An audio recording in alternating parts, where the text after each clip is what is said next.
আর Medina Medina Ashiq মুমিনের ঠিকানা। জোরে বলেন সুবহানাল্লাহ সুবহানাল্লাহ। আর মদিনা মদিনা আশিক মুমিনের ঠিকানা। বলো না মদিনা মদিনা আশিক মুমিনের ঠিকানা। দিদার চেয়ে কাঁদো মুমিন, দিদার চেয়ে কাঁদো মুমিন, ও নবীজির দিবানা। মদিনা মদিনা আশিক মুমিনের ঠিকানা। মদিনা মদিনা আশিক মুমিনের ঠিকানা। ও গো হযরত আবু ওসমান হরহলি, ও গো নবীর শ্রেষ্ঠ সাহাবী হযরত আবু বকর সিদ্দিক। ও গো ভালোবেসে শুইল পাশে, ভালোবেসে শুইল পাশে, যায়া দেখো মদিনা মদিনা মদিনা আশিক মুমিনের ঠিকানা। মদিনা মদিনা আশিক মুমিনের ঠিকানা। আর কালো হাবুসি বেলাহালি ভালোবাসলো তুই পাগলু। ও গো কালো হাবুসি বেলাহালি ভালোবাসলো তুই পাগলু। ইসলামের ওই প্রথম মসজিদ, ইসলামের ওই প্রথম মসজিদ বানাইলেন রব্বানা। মদিনা মদিনা আশিক মুমিনের ঠিকানা। মদিনা মদিনা আশিক মুমিনের ঠিকানা। দিদার চেয়ে কাঁদো মুমিন, দিদার চেয়ে কাঁদো মুমিন, হও নবীজির দিবানা। মদিনা মদিনা আশিক মুমিনের ঠিকানা। ও গো জালালউদ্দিন সিউতি ৭৫ বার দেখলো নবীজি। এত বারো দেখিয়া নবী, এত বারো দেখিয়া নবী, পিতা তাহার হলো না। মদিনা মদিনা আশিক মুমিনের ঠিকানা। মদিনা মদিনা আশিক মুমিনের ঠিকানা। দিদার চেয়ে কাঁদো মুমিন, দিদার চেয়ে কাঁদো মুমিন, হও নবীজির দিবানা। মদিনা মদিনা আশিক মুমিনের ঠিকানা। মদিনা মদিনা আশিক মুমিনের ঠিকানা।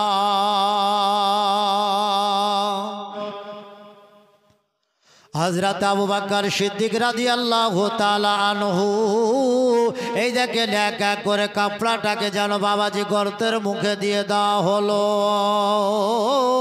আল্লাহ বলে আবু বকর তোমার যেন আজকে পরীক্ষা হলো। এই দেখো যেন ইমতিহান চালু হলো। একটা গর্ত যেন বাড়তি করে দেওয়া হলো। গর্তটা যখন বাড়তি হয়ে গেল, আবু বকর সিদ্দিক নবীর যেন মহব্বতে, নবীকে এতটা ভালোবাসা দিয়েছে বাবাজি, ওই আবু বকর সিদ্দিক ওই গর্তের মুখের কাছে নিজের পাটাকে যেন বাবা রেখে দেওয়া হলো। ও আবু বকর পা সরাই না। এক এক করে যখন বাবা সময়টা চলে যাচ্ছে, ভাবছি ওই গর্তে যেন সাপ এইবার কি করবে। এক এক করে যেন বাবাজি এই দেখেন যেই খাদের কাছে চলে যায়, ওই খাদের কাছে যাওয়ার পরে দেখে যেন মুখে কাপড়া দেওয়া আছে। আবার অন্যটার দিকে যেন চলে যায়, ওটার মুখে যেন কাপড়া দেওয়া আছে। আবার যেন অন্যটার মুখে চলে যায়, আবার যেন কাপড়া দেওয়া আছে।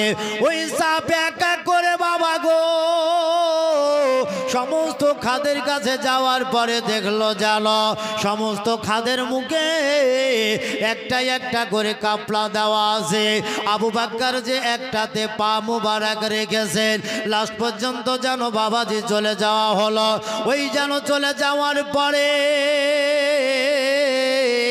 ওই সাপ যখন বাবাজি ওই গর্তের মুখের কাছে যখন পৌঁছে গেছে গো, এইবার যখন তার জিহ্বাটা এই দেখে তার জিহ্বাটা যখন তার পায়ে যখনই লাগিয়ে দেওয়া ঠেকিয়ে দেওয়া, ও বাবজি আবু বকর সিদ্দিক বুঝতে পারলেন জানতে পারলেন যে হ্যাঁ আমাকে যেন সাপে যেন ইশারা দিচ্ছে। এই দেখো সাপের জিহ্বাখানা আমাকে যেন আজকে ইশারা দিয়েছে আমি এইখান থেকে যেন পা সরাবো না, এইখান থেকে যেন পা হটাবো না।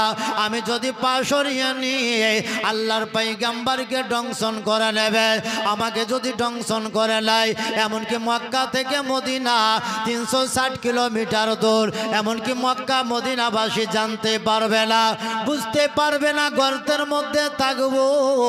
আজকে নবীর মহব্বতে আমি আবু বকর যদি জান চলে যায় জানটাকে দিয়ে দেব, কিন্তু ওই সাপকে ওই ভিতর থেকে বাইরে বেরোতে দেব না। জোরে বলি সুবহানাল্লাহ। ও বাবা মোহাম্মদ কাকে বলা হয় গো? ভালোবাসা জানো কাকে বলা হয়? আল্লাহর পয়গম্বরকে কত না ভালোবাসা দিয়েছে বাবা আবু বকর সিদ্দিক রাদিয়াল্লাহু তাআলা আনহু। আজ আমরা নবীকে নিয়ে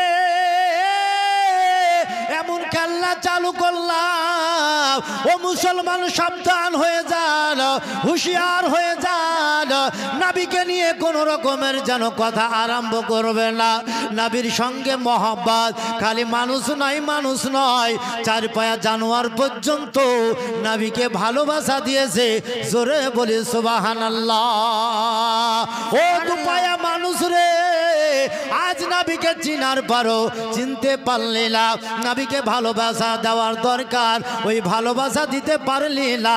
আজ পর্যন্ত বল আমার দয়ার নবী রহমতের ভান্ডার নবী, যেই নবীর প্রতি আমরা কালাম পাঠ করেছি, যেই নবীর জন্য কোরআন পেয়েছি, যেই নবীর জন্য হাদিস পেয়েছি, যেই নবীর পবিত্র কলেমা পড়ে আমরা সকলে খুশি মানিয়েছি। আল্লাহ বলে শোনো, নবীকে পেয়েছো, কোরআন পেয়েছো, নবীকে পেয়েছো, হাদিস পেয়েছো, নবীকে পেয়েছো, নদ নদী সারা পৃথিবীর সমস্ত জিনিস পেয়েছো। নবীকে যদি তোমরা না পেতে সারা দুনিয়ার কোনো জিনিস পেতে না। আল্লাহ বলে দুনিয়ার তো কোনো জিনিস পেতে না, আমি যে খোদা, আমি যে রব, আমি যে আল্লাহ এটাও জানতে পারতে না। জানতে পারা একটাই হচ্ছে কারণ, সেটা হচ্ছে আমার দয়াল নবী জনাবে মুহাম্মদুর রাসূলুল্লাহ সাল্লাল্লাহু তাআলা আলাইহি সাল্লামের কারণে। জোরে বলি সুবহানাল্লাহ। আর নবী না হলে তৈরি হতো না এ বিশ্ব জাহান। এই কথাটি পবিত্র হাদিসে রয়েছে প্রমাণ। জোরে বলেন সুবহানাল্লাহ। আর একটু জোরে বলেন সুবহানাল্লাহ। আর নবী না হলে তৈরি হতো না এ বিশ্ব জাহান।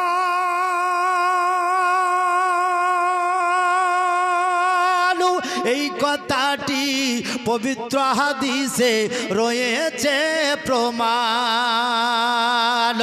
আরে নিজের খোদাহি প্রকাশ না করিতেন, আরে নিজের খোদাহি প্রকাশ না করিতেন পারওয়ার দেগার জিবরাইল চুমে যার দরবার। নূরে মোহাম্মদু রসুলে আরবি নায়েবে পরদার, জিবরাইল চুমে যার দরবার।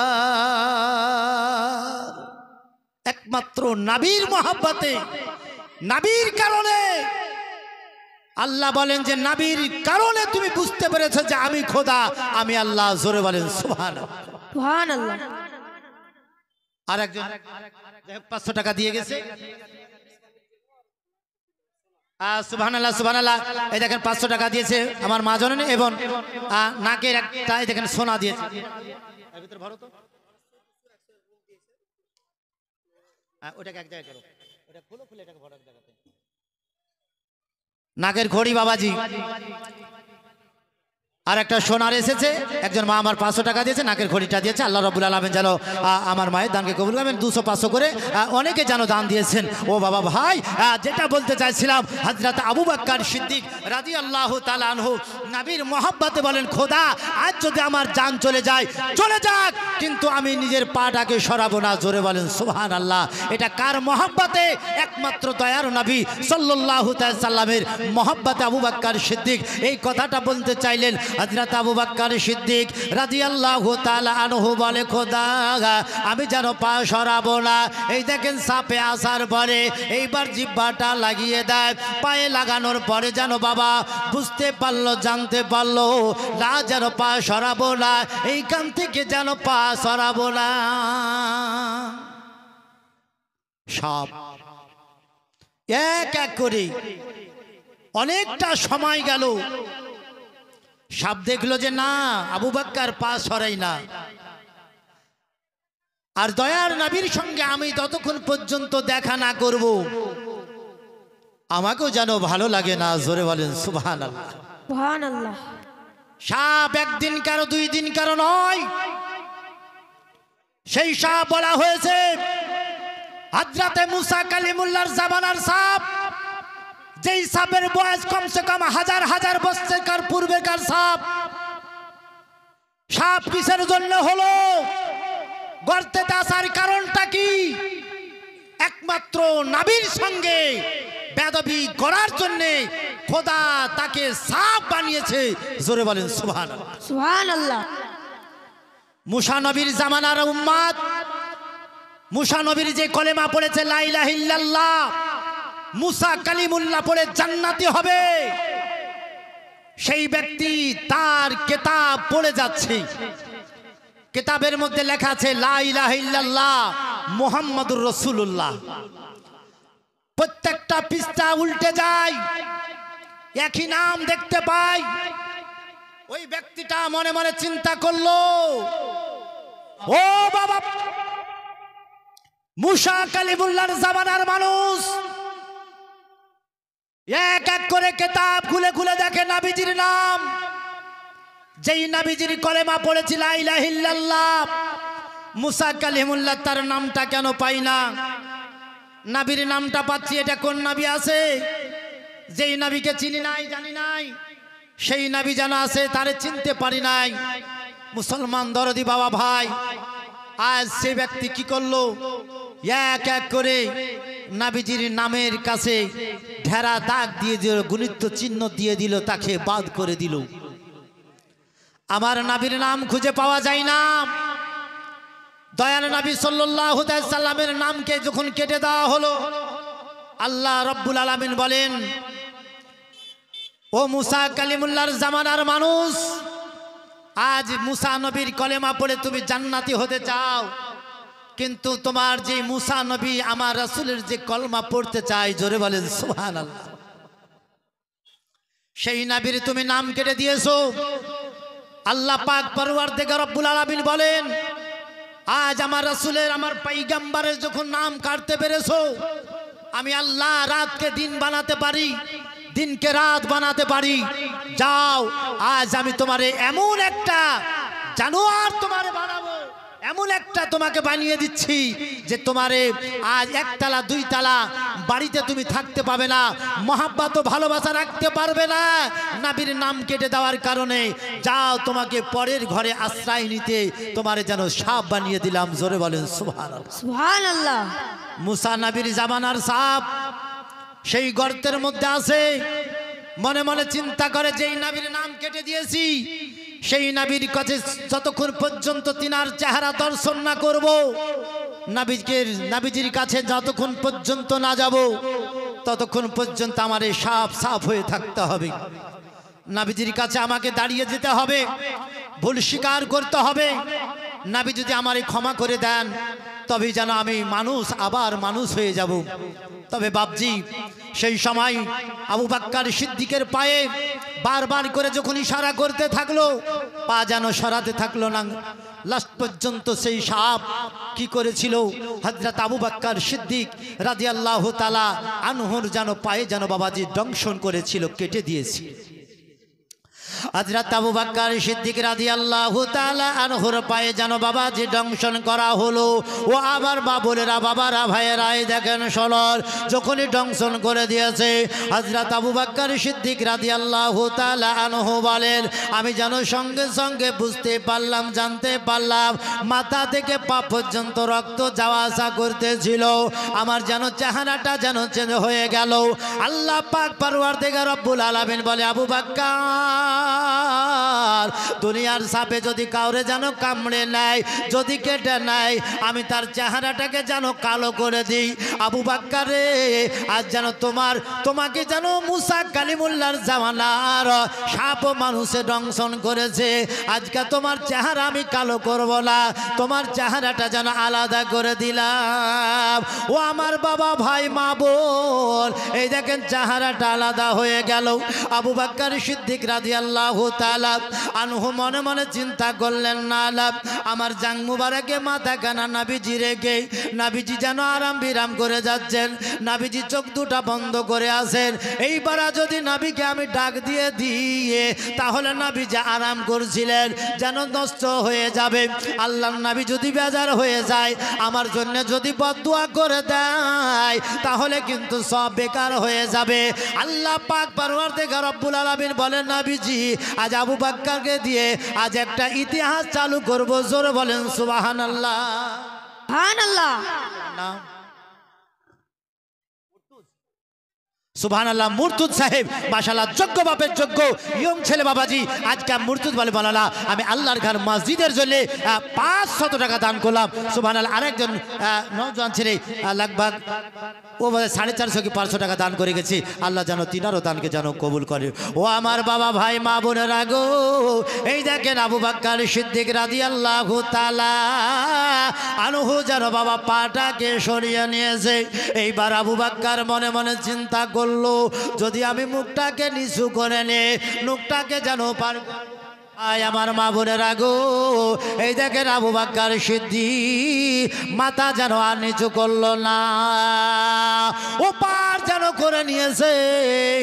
এইবার যেন চেহারা চেঞ্জ হয়ে গেছে, চেহারা বদলে গেল। এইবার পানি যেন ঝরে যাচ্ছে, চোখের পানি পড়ে যাচ্ছে, চলে যাচ্ছে। আবু বকর মনে মনে চিন্তা করলেন, আমি যদি মুখটাকে নিচে করে নিই, নবীজির মাথা মুবারক, গাল মুবারকটা আছে, আমার চোখের পানিটা নবীজির চেহারায় পড়বে, নবীজি যেন চোখটা খুলে যাবে। অতএব দরকার নাই মুখটাকেও পার করে না হলো। ও আমার মা বোনেরা, এই দেখেন নবীর ভালোবাসা, নবীর সঙ্গে কতটা মহাব্বত ছিল। হযরত আবু বকর সিদ্দিক মাথাটা ওপার করে নেওয়ার পরে এমনকি গাল দিয়ে বুকটা ভেসে ভেসে নিচের দিকে যেন পানি চলে যাচ্ছে। আল্লাহর পয়গম্বর চোখ দুটা বন্ধ করে আছে।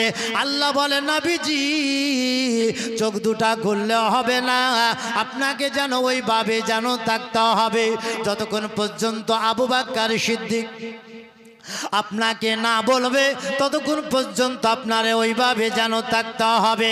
আল্লাহর পয়গম্বর দয়ার নবী রহমতের ভান্ডার নবীজি যেন বাবা ওইভাবে থাকতে লাগলেন, যেন বাবাজি দেখা গেল আর কোনো কথাবার্তায় যেন বেরোয় না। আবু বকর লাস্ট পর্যন্ত কি করলেন, মাথা কানা যখন নিচে করাব, সঙ্গে সঙ্গে চোখের কান্নার গরম পানি আল্লাহর নবীজির গালের উপরে যেন কয়েক ফোঁটা যখন পড়ে গেছে, আল্লাহর পয়গম্বর সেই সময় চোখ দুটাকে খুলে দিয়ে বলে, আবু বকর, ও আবু বকর, তুমি কিসের জন্য কান্না করো? তার মানে এটা নয়, তার মানে এটা নয়, নবী জানে না, নবী জানে নাই, জানার পরও যেন আবু বকরকে জিজ্ঞাসা করেছেন, ও আবু বকর বলো কিসের জন্য কান্না করতেছো? আমি মাওলানা আসিফ রেজা, আমার বাড়ি মুর্শিদাবাদ জেলা রানীতলা থানা। আমি যখন ওই জায়গা থেকে আপনার মালদহ জেলাতে এই তো তক্কিটোলা গ্রামে যখন আমি আসব, আপনারা সালাম কালাম করবেন, আমাকে জিজ্ঞাসা করবেন মৌলানা সাহেব কেমন আছেন, নাকি জিজ্ঞাসা করেন মৌলানা সাহেব কেমন আছেন। তার মানে এটা নাই যে আপনি দেখতে পাচ্ছেন না যে আমি কেমন আছি। উত্তরটা যদি আমি দিই, ও ভাই কি চাচা কি দাদা আপনি কি দেখতে পাচ্ছেন, আমি যদি খারাপই থাকতাম তাহলে মুর্শিদাবাদ জেলা থেকে মালদহ জেলার তক্কিটোলা গ্রামে কেমন করে আসলাম। আল্লাহর পয়গম্বর সাল্লাল্লাহু আলাইহি সাল্লাম আবু বকরকে জিজ্ঞাসা করছেন, ও আবু বকর বলো বলো কিসের জন্য তুমি কান্না করতেছো। আবু বকর সিদ্দিক বলেন, ইয়া রাসূলুল্লাহ, জবান বন্ধ হয়ে যাচ্ছে, দুইটা হুর যেন লেগে যাচ্ছে, বাবা জাঠার মতো লেগে যাচ্ছে। আল্লাহর পয়গম্বর গো, আপনাকে যে বলবো আমি বলতে পারি না। হাতের ইশারা করে বলে, হুজুর এই দেখেন গর্তের সাপ আমার পায়ে যেন আঘাত দিয়েছে, কষ্ট দিয়েছে। ও বাবা ভাই, আমার মা জননী আবু বকরের কথা শোনার পরে দয়ার নবী সাল্লাল্লাহু আলাইহি সাল্লাম চট করে যেন উঠে বসে বললেন, আবু বকর তোমারে কোন জায়গায় সাপে কেটে জায়গা দিয়েছে বলো, আমাকে তুমি বলে দাও, আমাকে তুমি দেখিয়ে দাও। আবু বকর সিদ্দিক বলেন, হুজুর আমি তো কথা বলতে পারছি না। এই দেখেন পাটাকে বাড়িয়ে আঙ্গুল দিয়ে যখন ইশারা করে দেওয়া হলো, আল্লাহর পয়গম্বর সাল্লাল্লাহু আলাইহি সাল্লাম বলেন, কোনো টেনশন নেবে না, কোনো ভাবনা চিন্তা করবে না, আমি যে রহমতের ভান্ডার নবী, আল্লাহ পাক পরওয়ারদিগার রব্বুল আলামিন পবিত্র কোরআন এলান করে দিয়েছেন, ওয়া মা আরসালনাকা ইল্লা রাহমাতাল লিল আলামিন, আমার দরবারে কোনো জিনিসের কমতি নাই। আমার আল্লাহ খোঁজ যেন জানিয়ে দিয়েছেন, জোরে বলেন সুবহানাল্লাহ।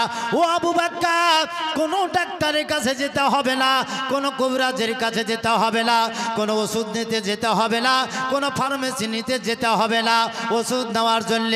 ও আবু বকর, তোমারে সাপে যেন দংশন করেছে, সাপে যেন কেটেছে, আমি যে রহমতের ভান্ডার, আমি যে নূর নবী, আমি যে দয়ার নবী সাল্লাল্লাহু আলাইহি সাল্লাম তোমার কাছে বসে আছি, আমি এই যেন কি করব, আমি ওই বিষকে সঙ্গে সঙ্গে যেন পানি করে দেব। জোরে বলেন সুবহানাল্লাহ। ও মুসলমান দরদি, ও মা বোন বলতে চাই, আমার নবীকে আল্লাহ কতটা পাওয়ার দিয়েছেন, আমার নবীকে আল্লাহ কতটা ক্ষমতা দিয়েছেন, আমার নবীকে আল্লাহ খোদ যেন স্বীকার করেছেন, ওইটা আমার বন্ধু একবার মহব্বতে বলেন সুবহানাল্লাহ। আজকে সেই নবীকে মানতে পারি না, আজকে সেই নবীকে নিয়ে আমরা উল্টা পাল্টা কথা বলি। ও বাবা, সেই সমাজে আজ যদি মুসা কালিমুল্লাহর জামানার মানুষে যদি নবীজির নামটাকে কেটে দেওয়ার কারণে আমার আল্লাহ যদি সেই ব্যক্তিকে মানুষকে যদি সাপ বানিয়ে দিতে পারে, ওরে আমার দয়ার নবীর গুনাহগার উম্মত, ও আমার মুসলমান দরদি ভাই, আজ যে নবীকে নিয়ে উল্টা পাল্টা যারা কথাবার্তা বলো, ওলিয়া উলিয়াদেরকে নিয়ে কথাবার্তা বলো, আমার পয়গম্বরকে নিয়ে যারা উল্টা পাল্টা কথা বলো, নূর নবীকে যারা এমনকি মাটির মানুষ মনে করো, তোমাদেরকে সাবধান করে দিই, তোমাদেরকে বলে দিই, তোমরা সাবধান হয়ে যাও। মুসা নবীর জামানার মানুষের মতো আমার আল্লাহ যদি তোমাদেরকে সাপ বা কোনো জানোয়ার যদি খবিস বানিয়ে দেয়, তোমরা কোথায় থাকবা? জোরে বলেন সুবহানাল্লাহ। আল্লাহর নবীজি, দয়ার নবীজি সেই সময় কি করলেন বাবা? সঙ্গে সঙ্গে বলে, আবু বকর, ও আবু বকর, চিন্তা করতে হবে না, ভাবনা করতে হবে না রে আবু বকর, আমি জানো দয়ার নবী রহমতের ভান্ডার দাবি তোমারে জানাই। এই দেখো তোমার ওই যে সাপে কেটেছে, আমি আল্লাহ রাসূল তোমারে জানো এখনই সাপের বিষকে পানি করে দিতে চাই। আল্লাহ বাবাজি নবীজিকে ক্ষমতা দিয়েছেন। আল্লাহর পয়গম্বর সাল্লাল্লাহু আলাইহি সাল্লাম বলেন, সঙ্গে সঙ্গে আমি কি করলাম, আমার ডান হাত দিয়ে, ডান আঙ্গুল দিয়ে, যেটাকে শাহাদাত আঙ্গুল বলা হয়, ওই শাহাদাত আঙ্গুল কানাকে দিয়ে আমি সঙ্গে সঙ্গে আমি আবু বকরের হাতের দিকে যেন বাড়িয়ে দিলাম।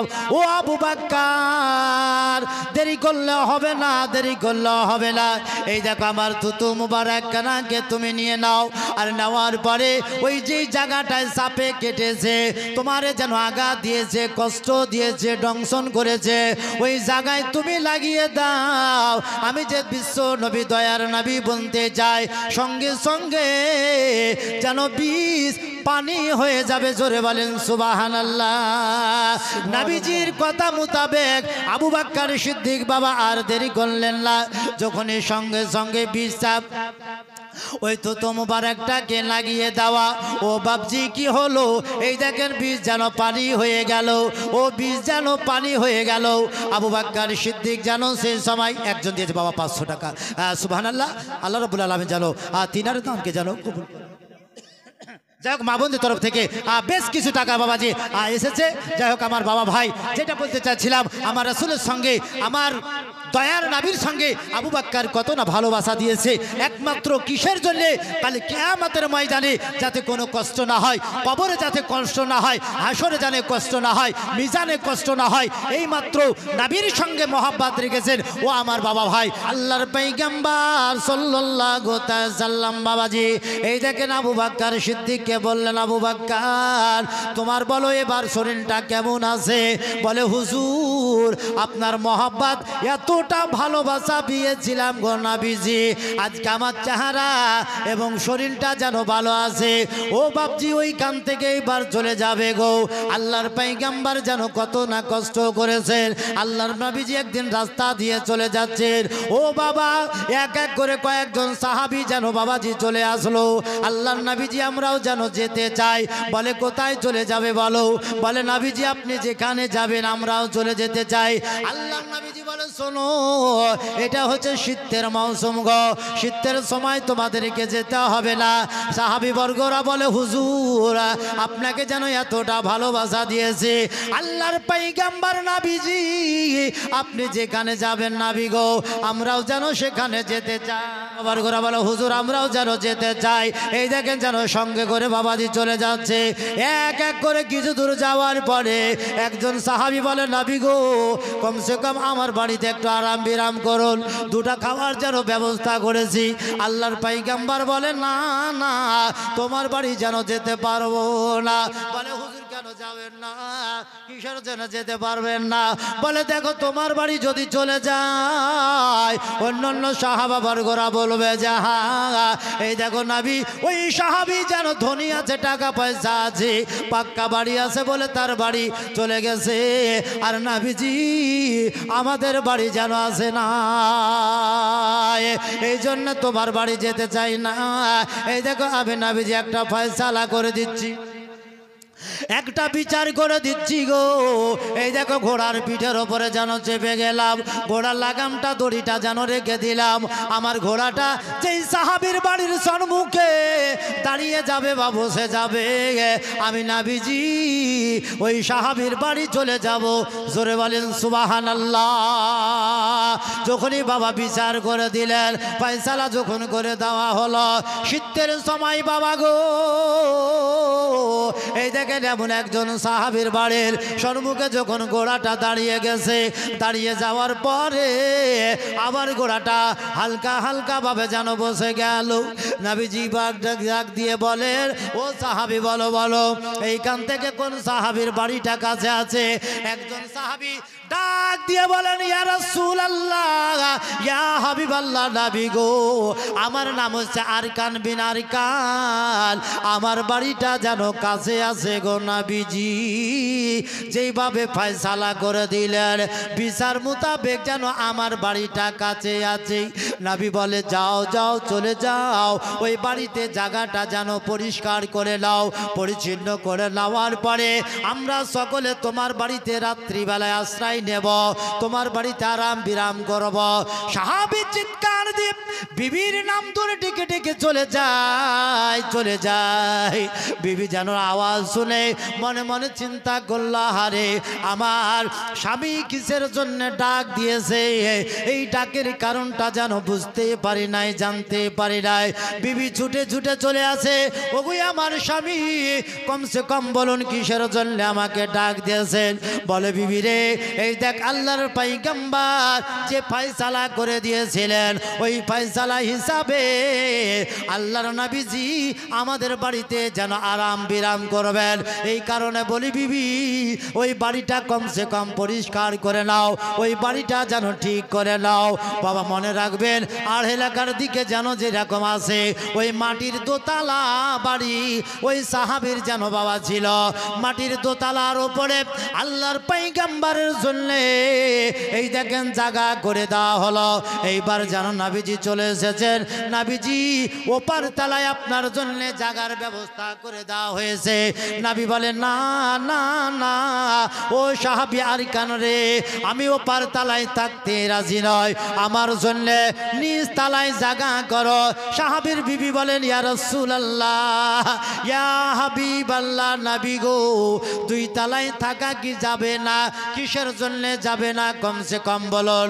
আল্লাহর পয়গম্বর রহমতের ভান্ডার নবীজি সেই সময় ডাক দিয়ে বলেছিলেন তোমরা শোনো, সকলে শুনে নাও, আজ আমার কথা শুনে সাহাবা বর্গরা ওপার তলায় উঠবে, এমনকি তারা বুদ্ধা বুদ্ধা মানুষ আসবে ওপার তলায়, ওই সিঁড়ি বেয়ে উঠতে অসুবিধা হবে গো, কষ্ট হবে। এই কারণে আমি বলি আমার জন্য নিচু তালাতে যদি জায়গা করে নাও কোনো রকমের যেন কষ্ট হবে না। ও মুসলমান, এটাই বলতে চাই, জানাতে চাই আমার ইলমে গায়েবের সংবাদদাতা নবী, হায়াতুন নবী, রহমতের ভান্ডার নবী সেই সময় বলে যে শোনো শোনো, আজ যেন আমার নবীজি আজ বুড়া মানুষের জন্য চিন্তা করলেন, আল্লাহর পয়গম্বর ছোট ছোট বাচ্চা ছেলে মেয়েদের জন্য চিন্তা করেছে। আজ পর্যন্ত আমার আল্লাহ পাক পরওয়ারদিগার রব্বুল আলামিন হাজার হাজার নবীগণ পাঠিয়েছেন, রাসূলগণ পাঠিয়েছেন, ওলিগণ পাঠিয়েছেন, কোন নবীজি গুনাহগার উম্মতের জন্য এমনকি এক এক করে বাচ্চাদের জন্য দোয়া করে নাই। আমার দয়ার নবী সাল্লাল্লাহু তাআলা সাল্লাম কিভাবে দোয়া করেছেন, কেননা অন্য নবীর জামানাতে, মুসা নবীর জামানাতে কত না কষ্ট ছিল, কত না আঘাত দিয়েছিল, দাউদ নবীর জামানাতে আঘাত দিয়েছিল, ইব্রাহিম পয়গম্বরের জামানায় আঘাত দিয়েছে, মুসা নবীর জামানায় আঘাত দিয়েছে। এক এক করে ও মুসলমান বলতে চাই, জানাতে চাই, আঘাত খাওয়ার পরেও এমনকি এক এক করে তিনারা যেন কাদর জন্য বদদোয়া করেন নাই, কিছু করেন নাই। তবে বাপজি মনে রাখবেন আপনার আমার নবী রহমতের ভান্ডার নবীজি যখন শেষ নবী দয়ার নবী দুনিয়ার বুকে আসলেন সেই সময় নারীদের ওপরে এত না অত্যাচার হয়েছিল, ছেলে মেয়েদের ওপরে এত না অত্যাচার হয়েছিল। আমার নবী যখন আসলেন আমার পয়গম্বর রহমতের ভান্ডার নবী এলান করে দিলেন না না যুদ্ধ করতে যাবে মেয়েরাও যেতে পারে, কিন্তু মেয়েদেরকে খবরদার আঘাত দিতে পাবে না, বাচ্চাদেরকে আঘাত দিতে পাবে না। সে নবী আসার পূর্বে বাচ্চাদেরকে কি করা হতো, হত্যা করা হতো, নারীদের সঙ্গে এমনকি বাবা কুকর্ম করা হতো। আল্লাহর পয়গম্বর জনাবে মুহাম্মদুর রাসূলুল্লাহ সাল্লাল্লাহু তাআলা সাল্লাম আইন করে দিলেন, ঘোষণা করে দিলেন আজ থেকে তোমরা কেউ নারীদেরকে হত্যা করতে পাবে না, বাচ্চাদেরকে হত্যা করতে পাবে না, ছেলে মেয়েদেরকে মারধর করতে পাবে না, কেননা তারাও যুদ্ধতে যেতে পারে। ও মুসলমান, আজ সেই নবীজি আপনার আমার জন্য কান্না করতেছেন। আল্লাহ পবিত্র কোরআন 30 পারা এলান করলেন সুম্মা লাম ইয়াতুবু ফালাহুম আযাবু জাহান্নাম ওয়া লাহুম আযাবুন হারিক। আল্লাহর নবী সাল্লাল্লাহু তাআলা সাল্লাম এক এক করে কান্না করে যাচ্ছেন, আল্লাহ দরবারে ফরিয়াদ করে যাচ্ছেন, ওগো আমার আল্লাহ, ওগো আমার রব, ওগো আমার খোদা, এক এক করে যতক্ষণ পর্যন্ত আমার গুনাহগার উম্মতিদেরকে আমি নবীজি জান্নাতে না নিয়ে যাব ততক্ষণ পর্যন্ত আমি যে রহমতের ভান্ডার নবীজি জান্নাতে যাব না। জোরে বলেন সুবহানাল্লাহ।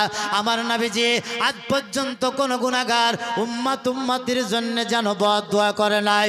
এক এক করে আল্লাহ বলেন আমি অন্য অন্য নবীদেরকে পাঠিয়েছি গুনাহগার উম্মতির জন্য বদদোয়া করেছেন, কিন্তু আমার দয়ার নবীজি কারো জন্য বদদোয়া দোয়া করেন নাই।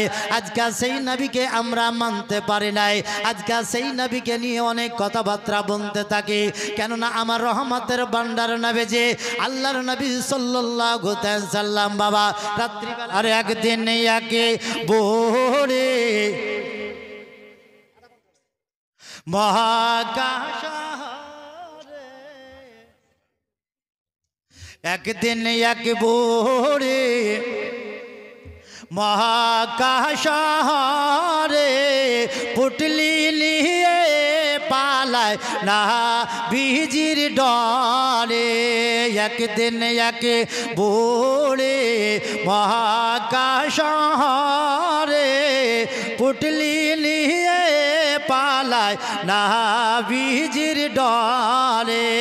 ও গয়াস ছিলেন মোর দয়ার রাসূল, ও গয়াস ছিলেন মোর দয়ার হাবিব, সেই পথটি ধরে একদিন এক ভোরে মহাকাশ রে পুটলি নিয়ে পালায় না বিজির ডরে। একদিন এক ভোরে মহাকাশ রে পুটলি নিয়ে পালায় না বিজির ডরে। নাবিজির ডরে এক বুড়ি মক্কা শহর ছেড়ে চলে যাচ্ছে। নবী পাক সাল্লাল্লাহু আলাইহি সাল্লাম রাস্তা দিয়ে চলে আসছেন, বুড়ির সঙ্গে সাক্ষাৎ হচ্ছে, দেখা হচ্ছে। নবীজি জিজ্ঞাসা করেন, মা তুমি কোথায় যাবা? বুড়ি মুখটাকে ফিরিয়ে বলে, বাবা তুই জানো কে আসলি রে? মনে মনে চিন্তা করছিলাম যাতে আমার ডানে বামে কেউ না আসে। নবীজি পরিচয় দিচ্ছেন না, ঠিকানা দিচ্ছেন না যে আমি নবীজি। জোরে বলেন সুবহানাল্লাহ। নবীর চরিত্র দেখেন, নবীর ব্যবহার কেমন ছিল। নবী যদি সেই সময় মনে করতেন সেই বুড়িকে অনেকটা আঘাত কষ্ট পর্যন্ত দিতে পারতেন, নবী কষ্ট দেন নাই, নবী নিজেই কষ্ট করেছেন। জোরে বলেন সুবহানাল্লাহ। সেই নবীকে নিয়ে অনেক কথাবার্তা বলো। নবীজি জিজ্ঞাসা করছেন, মা তুমি এত ভারী পুটলি নিয়ে কোথায় চলে যাচ্ছ? তোমার অসুবিধা হবে, মাথায় করে এত ভারী পুটলি নিয়ে যেতে পারবে না, বোঝা নিয়ে যেতে পারবে না।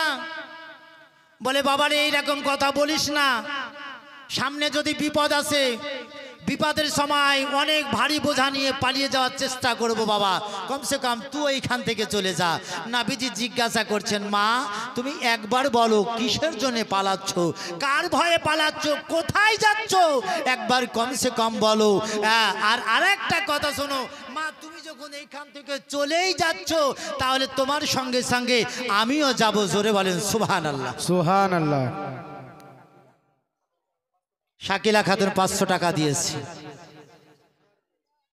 সুবহানাল্লাহ। কত টাকা যে আছে তো সেই জানে, আল্লাহ বাকি সেও জানে না। একটাই দেখেন ভাড়, দেখেন টাকা ভরানো আছে।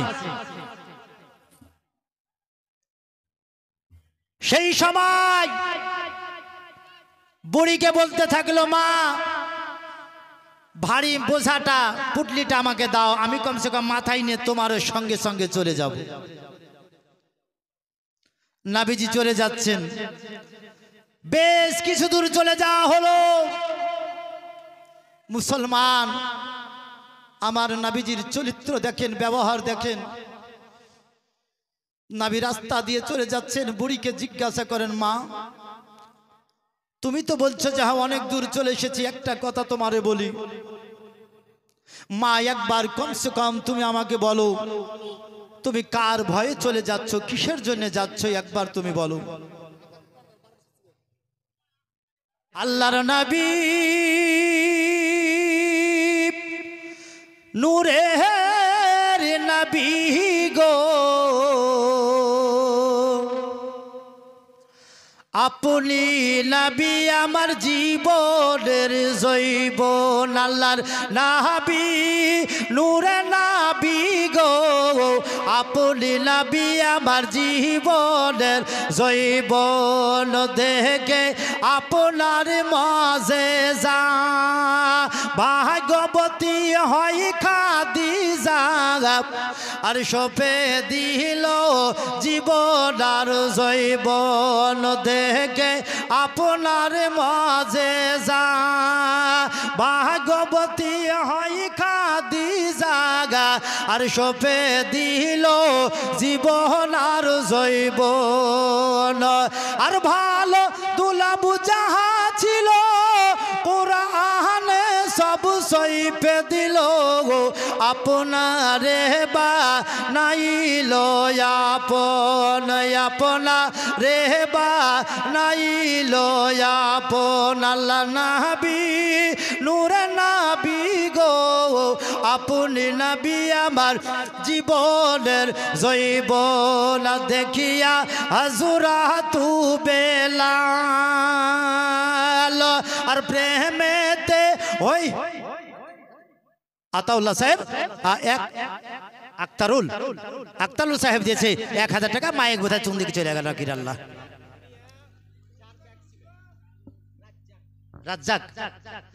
রাজ্জাক সাহেব 4 বস্তা সিমেন্ট দিয়েছে আল্লাহ রাব্বুল আলামিন জানো তিনার দানকে কবুল করেন রাজ্জাক সাহেব আব্দুর রাজ্জাক সাহেব 4 বস্তা সিমেন্ট দান করেছে আল্লাহ জানো তিনার দানকে কবুল করেন আল্লাহর নবী নূরে নবী গো আপনি নবী আমার জীবনের জৈবন দেখিয়া হাজুরা তু বেলাল আর প্রেমেতে হইল মাতা গাল আর পাইল উমায়ারি জালাতো না দেখিয়া হাজুরা তু বেলাল আর প্রেমেতে হইল মাতা গাল আর পাইল উমায়ারি জালাতো আল্লাহ নাবি নূরে নাবি গো আপনি নবী আমার জীবনের জৈবন আল্লাহ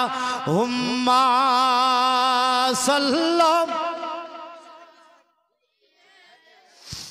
মাওলানা মুহাম্মদ ওয়ালা আলে সাইয়্যিদিনা মাওলানা মুহাম্মদ সাল্লাল্লাহু আলাইহি ওয়াসাল্লাম একদিন এক ভোরে মহাকাশ শহরে পুটলি নিয়ে পালায় না বিজির ডলে ও গয়াস ছিলেন মোর দয়ার রাসূল ও গয়াস ছিলেন মোর দয়ার হাবিবি সেই পথটি ধরে একদিন এক বুড়ি মহাকাশ শহরে পুটলি নিয়ে পালায় না বিজির ডরে ডেকে বলেন মোর নবীজি ও গো বুড়ি শোনো না ভারী পুটলি মাথায় করে কোথায় যাবে বলো না জোরে বলেন সুবহানাল্লাহ আর একটু জোরে বলেন সুবহানাল্লাহ ডেকে বলেন মোর নবীজি ও গো বুড়ি শোনো না ভারী পুটলি নিয়ে তুমি কোথায় যাবে বলো না আর কার ভয়েতে যাচ্ছ তুমি মক্কা শহর ছেড়ে আর কার ভয়েতে যাচ্ছ তুমি মক্কা শহর ছেড়ে একটুখানি বলো তুমি আমার হুজুরে ও গো আমার হুজুরে ও গো পুটলি খানা পৌঁছে দেব ও গো পুটলি খানা পৌঁছে দেব যাবে যত দূরে একদিন এক বুড়ি মহাকাশ শহরে পুটলি নিয়ে পালা পালায় না বিজির ডরে। এইবার বুড়ি কি বলছেন? তখন ওগো বুড়ি আমার দয়ার নবীর কাছে বলতে থাকে কেন সে শহর ছেড়ে যাচ্ছে, আর মোহাম্মদ নামেতে এক নবী এসেছে যে হে তাই, যাকে সে পাই কলমা পড়ায় আর মুসলমান বানায়, যাকে সে পাই কলমা পড়ায় আর মুসলমান বানায়। ওগো তাই তো আমি যেতেছি গো, ওগো তাই তো আমি যেতেছি গো এই শহর থেকে দূরে। একদিন একই বুড়ি মহাকাশ শহরে পুটলি নিয়ে পালায় না বিজির ডরে। তখন আমার নবী কি বলছেন? তখন আমার দয়ার রাসূল পুটলি নিয়ে মাতায় চলেন বুড়ির সাথে সাথে, বুড়ি যাবেন যে তাই।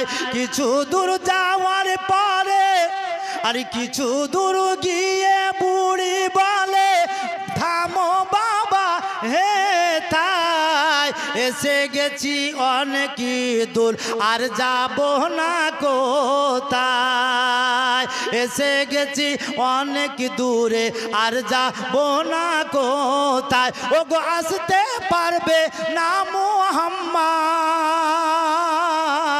ওগো আসতে পারবে না মুহাম্মদ আরো এত দূরে।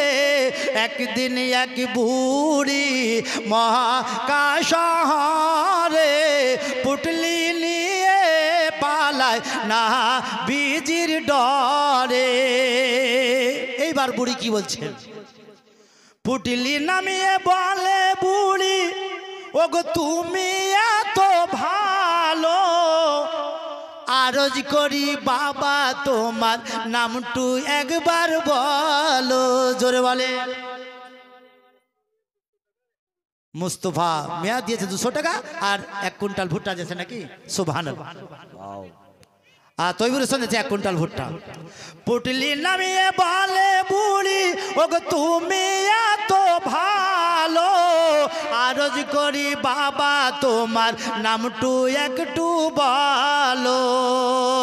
আর যার ভয়েতে এসেছো তুমি মক্কা শহর ছেড়ে, আমি সেই মোহাম্মদ এলাম পুটলি মাথায় করে, আমি সেই মোহাম্মদ এলাম পুটলি মাথায় করে। ওগো শোনার পরে বুড়ি তো খুন, ওগো শোনার পরে বুড়ি তো খুন দয়ার নবীর কালমা পড়ে। একদিন এক বুড়ি মহাকাশ শহরে পুটলি নিয়ে পালায় না বিজির ডরে।